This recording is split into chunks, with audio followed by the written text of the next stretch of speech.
Hello friends, welcome to my channel. இன்றைக்கி ரொம்பவே டேஸ்டான கத்திரிக்காய் ஃப்ரை எப்படி பண்ணுறது அப்படின்ற வீடியோ தான் உங்க கூட ஷேர் பண்ணுறேன். ஃபஸ்ட்டு இதுக்கு மசாலா ரெடி பண்ணிக்கலாம்.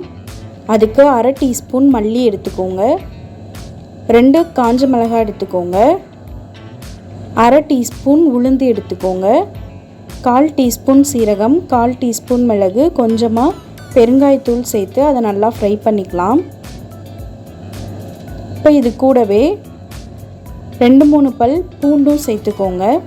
எல்லாத்தையும் சேர்த்து நல்லா ஃப்ரை பண்ணி எடுத்துக்கோங்க. இப்போது ஆறுனதும் மிக்ஸி ஜாருக்கு மாற்றிட்டு கொஞ்சமாக உப்பு சேர்த்து தண்ணி ஊற்றி இந்த மாதிரி அரைச்சி எடுத்துக்கோங்க.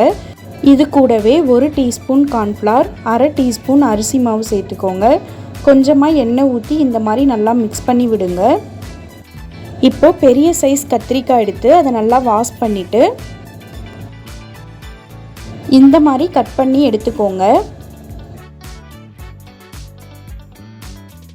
இப்போது கத்திரிக்காய் எல்லாத்துலேயும் நம்ம ரெடி பண்ணி வச்சுருந்த மசாலாவை அப்ளை பண்ணி விடுங்க.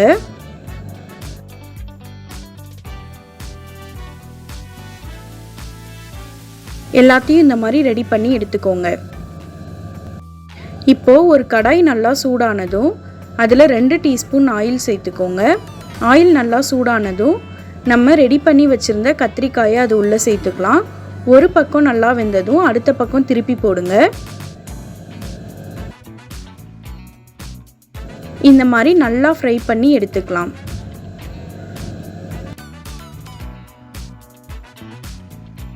மீதம் உள்ள கத்திரிக்காயையும் இதே மாதிரியே ஃப்ரை பண்ணி எடுத்துக்கலாம். இப்போ எல்லா கத்திரிக்காயையும் கடாயில் சேர்த்துக்கலாம். இது கூட 1 டீஸ்பூன் குழம்பு மசாலா தூள் சேர்த்து நல்லா 2 பக்கமும் ஃப்ரை பண்ணி எடுத்துக்கோங்க. ரொம்பவே டேஸ்டான கத்திரிக்காய் ஃப்ரை ரெடி ஆயிடுச்சு.